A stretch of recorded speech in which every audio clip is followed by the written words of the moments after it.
Venerdì 24 luglio, Santa Cristina. È il 206esimo giorno dall'inizio dell'anno, ne mancano 160 al termine. Il sole sorge alle 5:46 e tramonta alle 20:48. La luna si leva alle 9:54 e tramonta alle 23:14.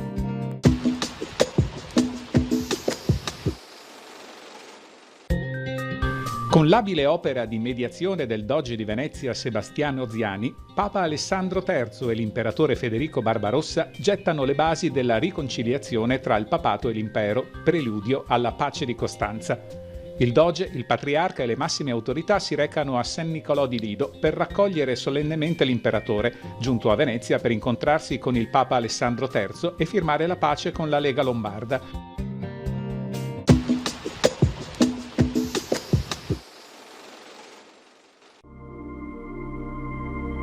Le previsioni per domani. Possibile residua variabilità fino alle prime ore, seguita da tempo in prevalenza stabile e soleggiato, con cielo sereno o poco nuvoloso. Precipitazioni generalmente assenti. Temperature minime in diminuzione, massime in aumento anche sensibile. Venti in quota inizialmente moderati occidentali, in successiva attenuazione. In pianura, da deboli a tratti moderati, a regime di brezza lungo la costa.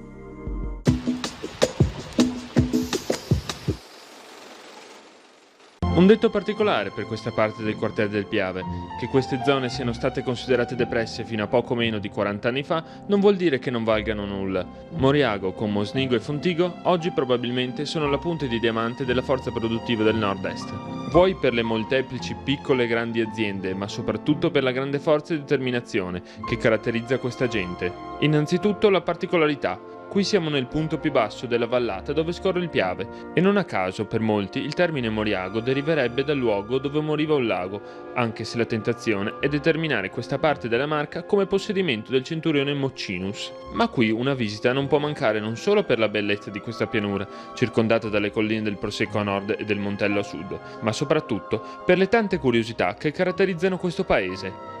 Iniziamo dalla Torre dei Caminesi, che ci rimanda all'epoca dei Comuni, dove Moriago apparteneva già al quartier del Piave, nella divisione della Marca trevigiana. Torre di avvistamento per un villaggio circondato da una cortina, una sorta di palificazione difensiva che fa immaginare quanto insidioso fosse vivere in queste zone. Poi la chiesa e il salto in avanti dopo la Grande Guerra, che aggiunse a Moriago il termine della battaglia per via degli assalti vittoriosi ma estremamente sanguinosi dell'Isola dei Morti sul Piave.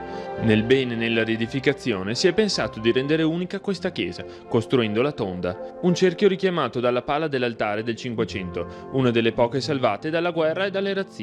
Ma non solo. Le raffigurazioni dei santi richiamano la gente che ha fatto la comunità del primo dopoguerra, così i volti sono quelli del medico di condotta, del sindaco e così via, fino ad arrivare a questo San Simon con le braccia aperte che ha rischiato di far allontanare i fedeli da questa chiesa. Infatti la persona rappresentata sembra abbia truffato diverse famiglie della zona, che proprio per questo non volevano più vedere nemmeno in pittura il personaggio, ma l'ultimo sguardo va alla quasi millenaria bonifica benedettina dei Palù, che rese coltivabile questa terra. Oggi un'oasi naturalistica, ma anche la prova di come il rispetto dell'uomo per la natura migliori l'ambiente che lo circonda.